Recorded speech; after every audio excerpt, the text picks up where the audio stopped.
ঈদ কিংবা যে কোনো সময় যে কোনো দিনে যে কোনো আয়োজনে ঝটপট ঝরঝরে পোলাও রান্না হবে রাইস কুকারে। আসসালামু আলাইকুম everyone, welcome back to my channel. আজকে আমি আপনাদের সাথে শেয়ার করছি ঈদ স্পেশাল ঝরঝরে পোলাও রেসিপি, আর সেটি আমি রান্না করে দেখাবো রাইস কুকারে। তো চলুন শুরু করি। এটা আমার অনেক পুরনো রাইস কুকার, আমার শাশুড়ি মা রান্না করেছে 10 বছর, এখন আমি ইউজ করছি 8 বছর ধরে। আসলে আমার শাশুড়ি মা সব কিছু অনেক যত্নে রাখতে জানেন, আর যত্নে রাখলেই সব কিছুই কিন্তু ভালো থাকে, তাই না? রাইস কুকারে একটি স্টিমার, স্প্যাচুলা আর মেজারমেন্ট কাপ থাকে। তো এই ডিশের মধ্যে আমি পোলাওটা রান্না করব। তো প্রথমেই আমি মেজারমেন্ট কাপ দিয়ে পোলাও চালটা মেপে নিচ্ছি। রাইস কুকারের সাথে যে মেজারমেন্ট কাপটা থাকে সেটা দিয়ে আমি চালটা মেপে নিচ্ছি। এখন আমি এই মেজারমেন্ট কাপ দিয়ে 6 কাপ পোলাও চাল দিয়েছি। এখন আমি এই পোলাও চালটাকে ভালোভাবে ধুয়ে নিচ্ছি। যতক্ষণ না পর্যন্ত পরিষ্কার পানি বের হচ্ছে ততক্ষণ পর্যন্ত আমি ভালোভাবে ধুয়ে নিচ্ছি। ধুয়ে একটি স্ট্রেনারে আমি রাইসটা রেখে দিব। পানি ঝরানোর কোনো প্রয়োজন নেই, শুধু ধুয়ে নিলে হবে। রাইস কুকারে যখন রান্না করবেন তখন পানি ঝরাতে হবে না, আর যখন চুলার মতো রান্না করবেন তখন কিন্তু পোলাও চালটার পানি ঝরাতে হবে। তো রাইস কুকারের যে ডিশটা আছে সেটার মধ্যে আমি তেল দিয়ে দিলাম 2 টেবিল চামচ, আর 1 চা চামচ ঘি দিয়ে দিলাম। তারপর ভালোভাবে এই তেল আর ঘিটা আমি ব্রাশ করে দিচ্ছি, হাত দিয়ে চারিদিকে ব্রাশ করে দিচ্ছি। অনেক সময় দেখা যায় যে রাইস কুকারে পোলাও চাল রান্না করলে নিচ থেকে লেগে যায়। যদি আপনারা প্রথমেই তেল দিয়ে থাকেন তাহলে কিন্তু লেগে যাওয়ার সম্ভাবনা থাকবে না। তারপর দিয়ে দিচ্ছি 2টা বড় সাইজের পেঁয়াজ কুচি করে রেখেছিলাম, সেটা দিয়ে দিচ্ছি। কাঁচামরিচ দিয়ে দিচ্ছি আস্ত 3টা। তারপর দিয়ে দিব এখানে গরম মশলা, 2টা তেজপাতা দিয়ে দিব, দারচিনি দিয়ে দিব 3 টুকরা। তারপর এখানে এলাচি দিয়ে দিলাম 4টা, লং দিয়ে দিলাম 4-5টা। তারপর এখানে আমি স্টার মশলা দিয়ে দিলাম 1টা, এটা না থাকলে নাও দিতে পারেন, এটা অপশনাল। তারপর 1 চা চামচ আদা দিয়ে দিলাম। তারপর দিয়ে দিব লবণ 2 চা চামচ, বা স্বাদ মতো দিয়ে দিতে পারেন। এখন একটি স্প্যাচুলা দিয়ে আমি সব কিছু একসাথে ভালোভাবে মিশিয়ে নিচ্ছি। আপনারা চাইলে সুইচটা অন করে এই ইনগ্রিডিয়েন্টসগুলো একটু ভেজে নিতে পারেন, তবে তার কোনো প্রয়োজন নেই। আমি এভাবে রান্না করি, তাতে আদার কোনো কাঁচা গন্ধ থাকে না। তো আমি পোলাও চালগুলো দিয়ে সবগুলো একসাথে ভালোভাবে মিশিয়ে নিচ্ছি। মেশানো হয়ে গেলে আমি এখানে পানির পরিমাপটা বলে দিচ্ছি। এখানে যত কাপ চাল নিয়েছি তত কাপ পানি দিচ্ছি।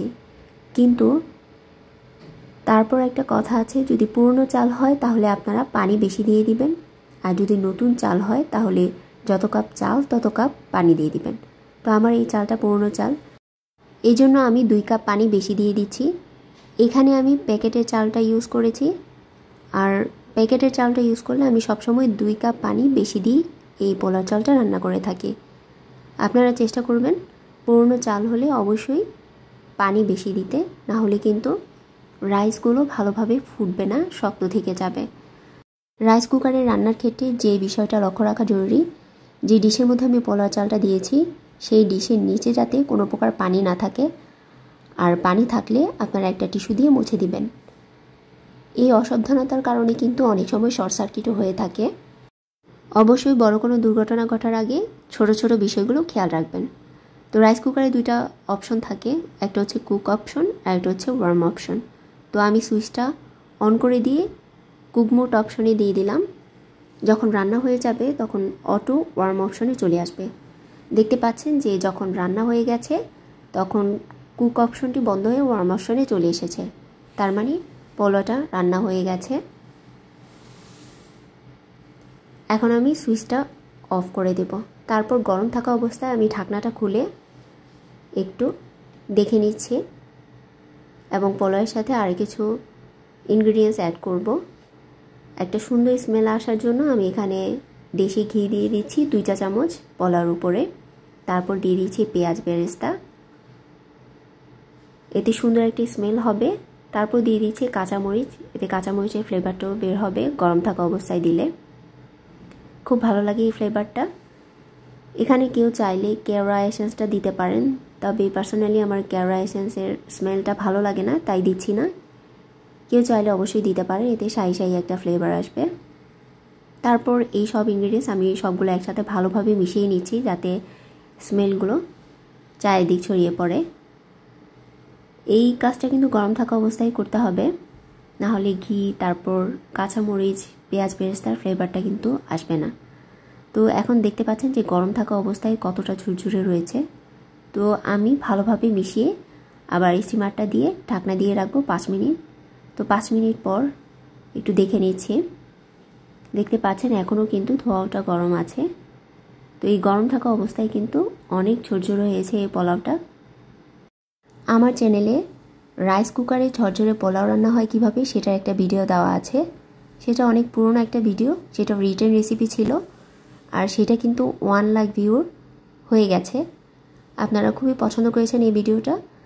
এছাড়া রাইস কুকারে আরও কয়েকটি ভিডিও রয়েছে আমার চ্যানেলে।